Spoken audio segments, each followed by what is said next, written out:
15 বছর তারা ক্ষমতায় থাকাকালীন কোন কোন কাজ করেছে। যে পাঁচালী মূলত তৃণমূলের 26-এর বিধানসভা নির্বাচনের আগের রিপোর্ট কার্ড। মুখ্যমন্ত্রী মমতা বন্দ্যোপাধ্যায় কিছুদিন আগেই বলেছিলেন যে দলের কিছু কর্মী সমর্থকরা রয়েছেন যাদের বিরুদ্ধে অভিযোগ আসছে। রাজ্য জুড়ে এসআইআর আবহ, আর এই এসআইআর আবহের মধ্যে একাধিক কর্মসূচি বারংবার নিচ্ছে তৃণমূল কংগ্রেস, কখনো রাজপথে আবার কখনো মেগা বৈঠক। সেই মেগা বৈঠকের মধ্যে থেকেই এবার নতুন কর্মসূচি ঘোষণা করলেন তৃণমূলের সর্বভারতীয় সাধারণ সম্পাদক অভিষেক বন্দ্যোপাধ্যায়।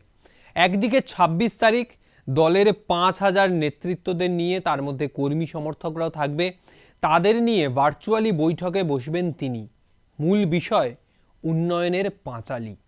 যে উন্নয়নের পাঁচালী 15 বছরের তৃণমূল সরকারের যে খতিয়ান, সেই খতিয়ান তুলে ধরবে।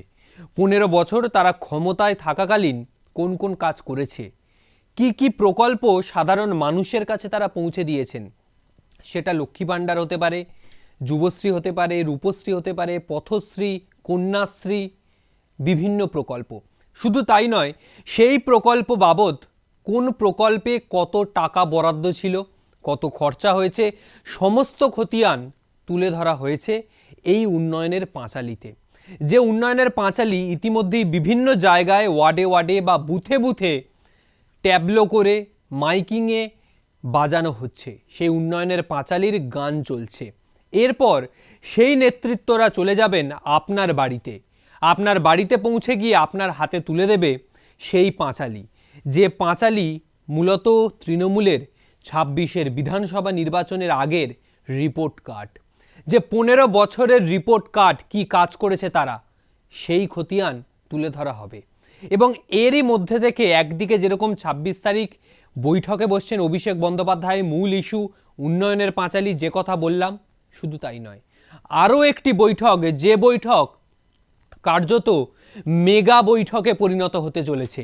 কারণ 28শে ডিসেম্বর ক্যামাক স্ট্রিট থেকে ভার্চুয়ালি বৈঠক করবেন অভিষেক বন্দ্যোপাধ্যায়, যে বৈঠকে 1 লক্ষেরও বেশি কর্মী সমর্থক নেতৃত্বদের নিয়ে তিনি বৈঠক করবেন, যেখান থেকে আগামী সময়ে 26-এ নির্বাচনের জন্য কোন কোন বিষয় মূল ইস্যুতে থাকবে, কিভাবে রাজনৈতিক প্রতিদ্বন্দ্বিতা হবে, কিভাবে নিজের ওয়ার্ডে, নিজের বুথে, নিজের পঞ্চায়েতে, নিজের গ্রামে, নিজের পাড়ায় প্রচার করবে তৃণমূল, সেই সমস্ত কর্মসূচি বেঁধে দেবেন তিনি।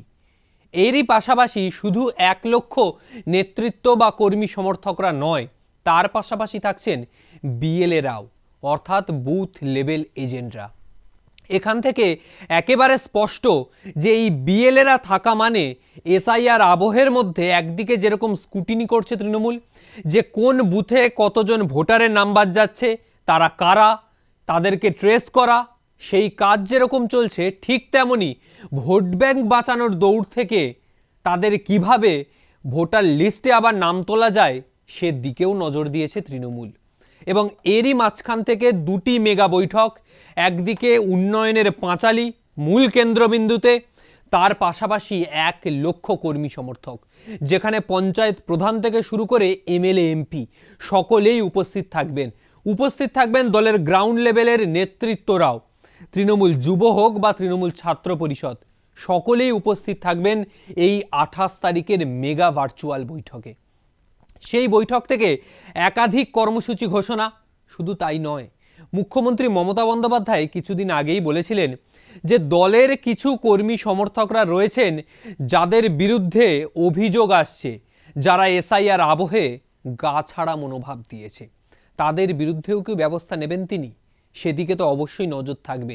একদিকে এসআইআর আবহের মধ্যেই, সেটা তামিলনাড়ু হোক বা গুজরাট, বহু ভোটারের নাম বাদ যাচ্ছে, লক্ষাধিক, বহু ভোটার মৃত, আবার বহু ভোটারের 2টি জায়গায় ভোটার কার্ড রয়েছে। এই আবহের মধ্যেই পশ্চিমবঙ্গ, যেখানে আর কয়েকটা মাসের অপেক্ষা রাজ্যে বিধানসভা নির্বাচন, তার মধ্যে 1 চুল জমি ছাড়তে চাইছে না তৃণমূল। এই মেগা বৈঠকের মধ্যে দিয়ে এসআইআরটাকে কেন্দ্র করে, এসআইআরের মধ্যে দিয়ে বাংলা বাঙালির অধিকারকে কেন্দ্র করে, বাংলা ভাষাকে কেন্দ্র করে বিভিন্ন সময় পথে নেমেছে।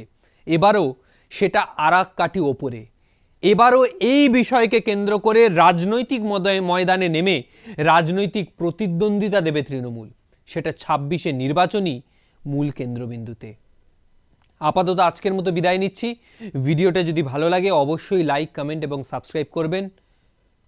অন্যান্য আপডেট নিয়ে বিভিন্ন সময় চলে আসবো আপনাদের সামনে।